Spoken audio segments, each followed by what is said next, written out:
Existem algumas alterações cardíacas que acontecem com quem faz muito exercício físico e não necessariamente significa doença. É o chamado coração de atleta.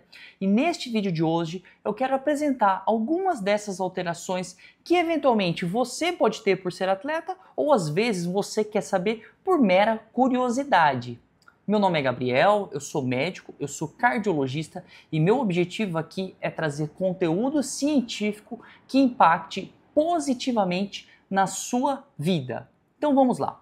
O coração nada mais é do que um músculo e toda vez que você exercita um músculo, ele se adapta.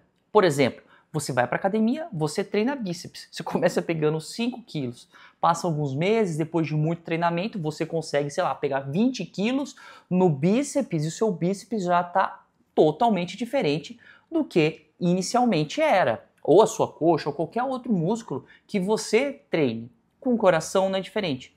Toda vez que você se expõe a altos volumes de treinamento, principalmente em maior intensidade, o seu coração ele vai se adaptar. E eu quero falar de alterações, de adaptações elétricas e estruturais. Como assim? Eu quero falar de algumas alterações de ritmo, de batimento, e eu quero falar de algumas alterações que acontecem nos exames de imagem, quando a gente olha para o coração.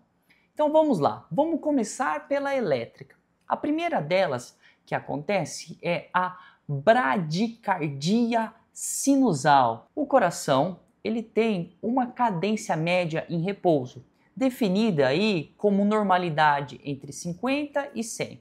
A maioria das pessoas deve ficar ali próximo aos 70. Quem é atleta possui valores mais baixos em repouso, sem que isso seja arritmia. Por exemplo, vamos supor que a gente pega um atleta muito bem condicionado e a sua frequência cardíaca em repouso está de 46. Isso é doença? Vamos colocar um marca-passo nele? Não, às vezes é só uma adaptação. Funciona mais ou menos assim para você entender. Não é isso que acontece do ponto de vista científico. Mas só para você entender, o coração dele é tão bom para ejetar sangue que não precisa bater 70. 40 e poucos batidas já dá conta para bombear o tanto de sangue que precisa para o repouso. É como se fosse um super-herói que fala: eu vou derrotar você e eu vou usar só 10% da minha força. É isso, o coração dele é muito bom. Do ponto de vista científico, acontece um aumento do tônus parasimpático, por parte do sistema nervoso autônomo, uma diminuição do estímulo simpático e algumas alterações em alguns canais iônicos IF. Nossa, muita ciência, mas deixa quieto. Bradicardia sinusal é um achado bem comum. Ainda falando de ritmo, ainda falando da parte elétrica do coração, quem é atleta costuma fazer arritmias durante a noite. O coração dele já bate devagar em repouso, aí dorme, vai cair mais ainda. Às vezes faz até alguns bloqueios atrioventriculares e a gente detecta isso através do exame de Holter, que fica registrando atividade elétrica durante 24 horas.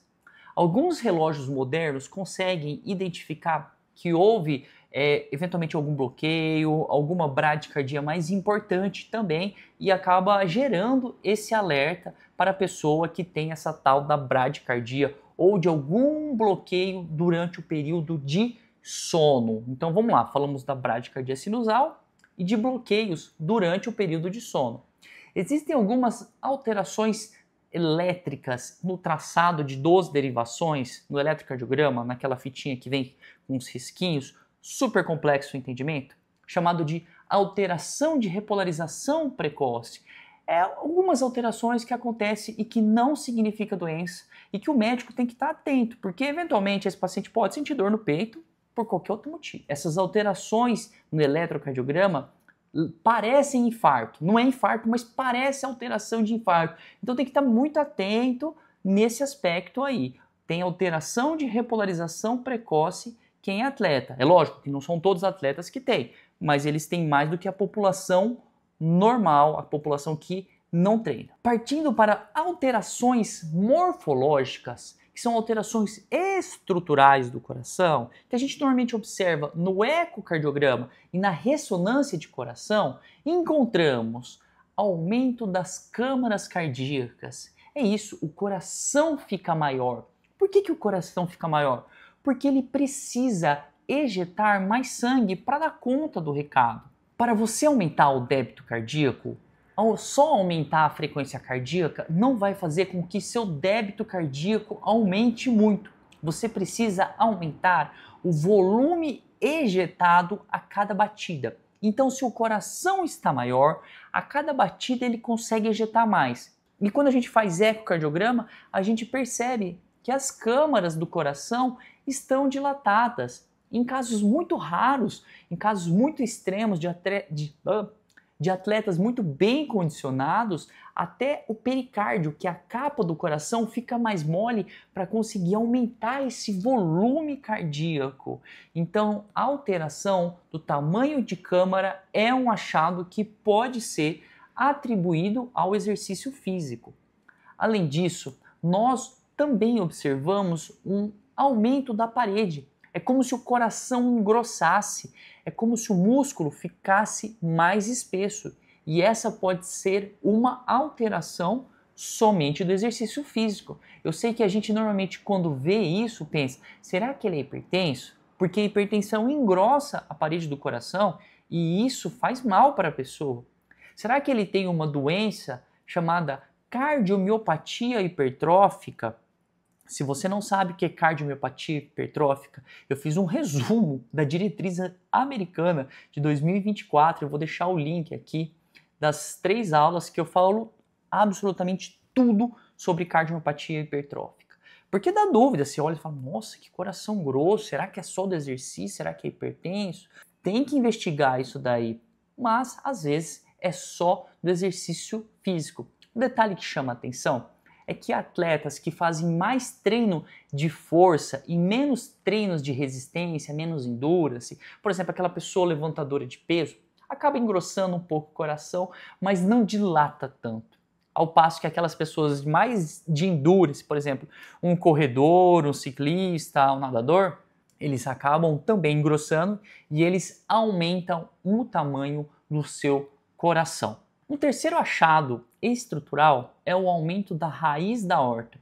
Se você não sabe o que é a aorta, ela é um tubo que sai do coração e vai mandar sangue para o corpo. É a conexão da saída do coração da bomba com todo o corpo. Então, através da aorta, vai mandar vaso para a cabeça, para os braços, para todos os órgãos internos, para as pernas, para todo mundo.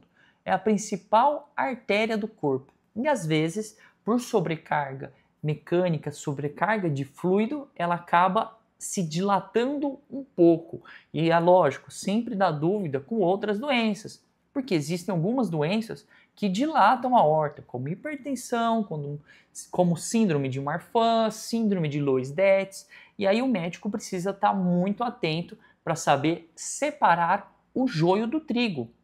Em falar separar o joio do trigo, um dos métodos de entendimento, de discernimento entre adaptação do exercício físico, coração do atleta e doença é o destreino.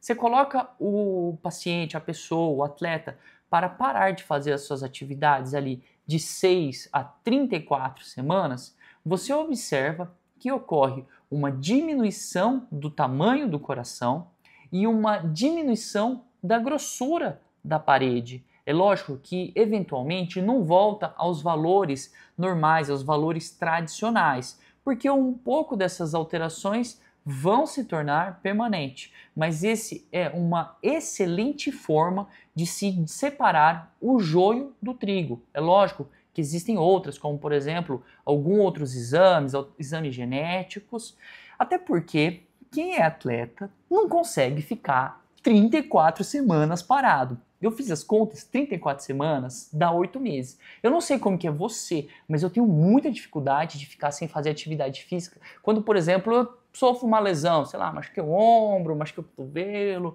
machuquei a panturrilha, pô, não posso correr, não posso jogar meu tênis, não posso ir pro boxe. Aí você fica tendo que ir só pra academia, fazer musculação. Musculação não cansa tanto assim, musculação não te dá tanto prazer assim, não é muito a tua pegada, enfim.